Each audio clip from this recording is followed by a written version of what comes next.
Buongiorno e ben ritrovati con una nuova edizione del TG Flash di News Sicilia. In apertura ancora sangue sulle strade siciliane, una persona è deceduta in un incidente tra due autocarri sulla A29 diramazione Alcamo-Trapani all'altezza di Calatafimi Segesta. La corsia di marcia è chiusa, si transita su quella di Sorpasso, in corso accertamenti per chiarire la dinamica. Scoperta maxi truffa sui bonus edilizi da 26 milioni a Palermo, è stata così smantellata una banda criminale che avrebbe gestito ben 19 aziende in città incassando i sostegni economici senza mai eseguire i lavori e investendo i soldi in oro e criptovalute. Gli indagati sono in tutto 90. Giallo a Mazzara del Vallo, nel Trapanese, dove è stato trovato il cadavere di un uomo in avanzato stato di decomposizione all'interno di un'abitazione.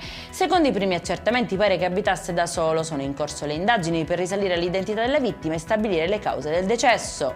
È stata eseguita l'autopsia sul corpo di Salvatore Cumbo, il collaboratore scolastico di 55 anni morto sul colpo dopo una caduta dall'altezza di 3 metri mentre si trovava in cima a una scala per riparare una saracinesca in un supermercato di Serra di Falco nel Nisseno. Indagato come atto dovuto il titolare dell'attività. I due, secondo quanto emerso, sarebbero amici e il 55enne stava eseguendo quel lavoro a titolo gratuito.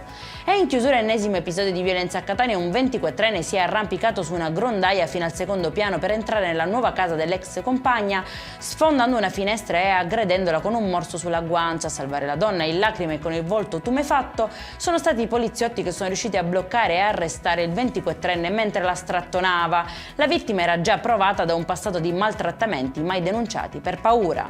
Per questa edizione è tutto, prossimo appuntamento alle 19:30. Buona giornata.